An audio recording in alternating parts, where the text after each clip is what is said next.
India America ബന്ധം ഇപ്പോൾ കൂടുതൽ ശക്തമാവുകയാണ്.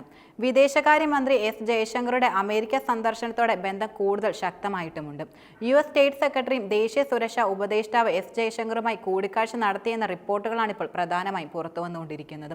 US state secretary marrow Rubio, ദേശീയ സുരക്ഷാ ഉപദേഷ്ടാവ് മൈക്ക് വാൾസ് എന്നിവരുമായാണ് എസ് ജയശങ്കർ പ്രധാനമായും കൂടിക്കാഴ്ച നടത്തിയത്. അമേരിക്കൻ പ്രസിഡന്റായി ഡൊണാൾഡ് ട്രംപ് അധികാരമേറ്റ ദിവസം തന്നെയാണ് കൂടിക്കാഴ്ച നടന്നതെന്നത് ഏറെ ശ്രദ്ധേയമായിരുന്നു. തുടർന്ന് ക്വാഡ് ഏഷ്യൻ രാജ്യങ്ങളിലെ വിദേശകാര്യ മന്ത്രിയുമായി നടത്തിയ യോഗത്തിലും എസ് ജയശങ്കർ പങ്കെടുക്കുകയുണ്ടായി. ട്രംപ് ഭരണകൂടം അധികാരമേറിയതിനു ശേഷം ആദ്യമായി നടത്തിയ ഉഭയകക്ഷി ചർച്ച ഇന്ത്യയുടേതാണെന്നതാണ് മറ്റൊരു ശ്രദ്ധേയമായ കാര്യം.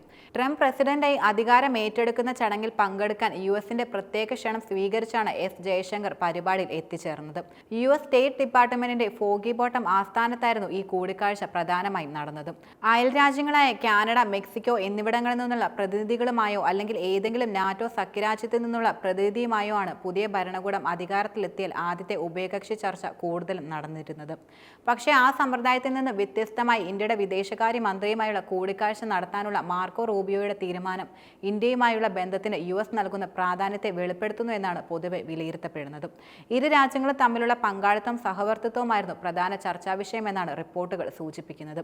US-ലെ ഇന്ത്യൻ അംബാസിഡർ വിനയ് കോത്രയും കൂടിക്കാഴ്ചയിൽ പങ്കെടുക്കുകയുണ്ടായി. US, ഓസ്ട്രേലിയ, ജപ്പാൻ എന്നീ രാജ്യങ്ങളിലെ വിദേശകാര്യ മന്ത്രിമാർ ഇന്തോ പസഫിക് മേഖലയിലെ വികസനവും സുരക്ഷയും ഉറപ്പാക്കുന്നത് സംബന്ധിച്ച് വിശാലമായ ചർച്ചകൾ നടത്തിയതായി എസ് ജയശങ്കർ എക്സിൽ കുറിക്കുകയും ചെയ്തു.